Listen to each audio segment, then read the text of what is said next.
අපි උපයන මුදල් නිවැරදි දැක්මක් ඇතුව පාලනය කරනවා කියන්නේ ඔබ ඔබේ ජීවිතය කරගන්න ලොකුම ආයෝජනය එයයි.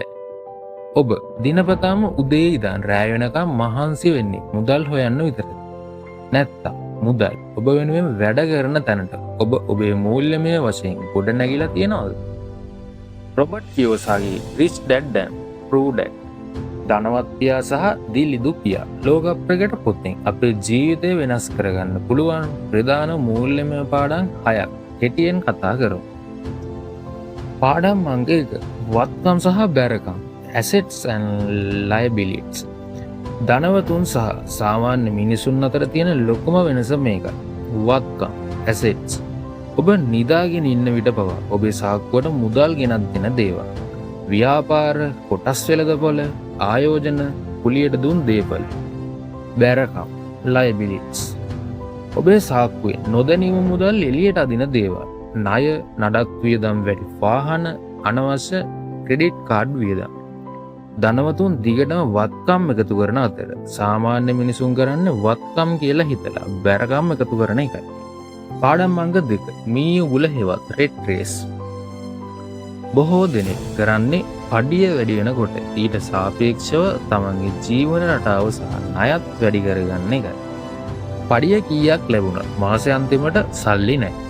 අවසානයේ සිදුවන්නේ ජීවිත කාලය ණය සහ වියදම් පියවන්න රස්සාවකට විතරක් හිර වෙන එක. පාඩම් අංක 3 බිය සහ තණ්හාව පාලනය. අපේ මූල්‍ය තීරණ පාලනය කරන්න හැඟීම් දෙකක්. එකක් සල්ලි නැති වෙයි කියන බය, අනිත් එක අන් අයට පේන ලක්ෂරි විදිහට ජීවත් වෙන්න තියෙන තණ්හාව. ධනවතුන් හැඟීම් වලට ඉඩ නොදී තර්කානුකූලව මූල්‍ය තීරණ ගන්න. පාඩම් අංක 4 ඉගෙන ගන්න වැඩ කරන්න work to learn not earn.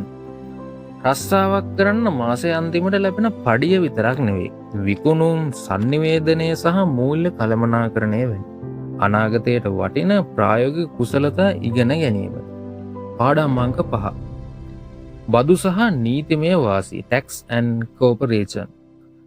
සාමාන්‍ය රැකියාවක් කරන අය ප්‍රථමයෙන් බදු ගෙවා ඉතිරි වන මුදලින් ජීවත් වෙයි. නමුත් ධනවතුන් සමාගම් හරහා නීත්‍යානුකූලව ප්‍රථමයෙන් තම ආයෝජන සහ වියදම් පියවා ඉතිරි වන ශුද්ධ මුදලට පමණක් බදු ගෙවයි. පාඩම් අංක 6 අවදානම් කළමනාකරණය. මුදල් අහිමි වේ යයි ඇති බිය නිසා බොහෝ දෙනෙක් කිසිදා ආයෝජනය කරන්නේ නැත. නමුත් ධනවතුන් කරන්නේ අවදානම මගහැරීම නෙමෙයි. අවදානම නිවැරදිව පාලනය කරමින් ආයෝජනය කිරීම. අවසාන වශයෙන් මූල්‍යමය නිදහස කියන්නේ වාසනාව නෙවෙයි. නිවැරදි මූල්‍ය දැනුමයි. පඩියෙන් පඩියට ජීවත් වෙන එක නවත්තා අදම ඔබේ ප්‍රථමවත්කම ගොඩනගා ගන්න පටන් ගන්න.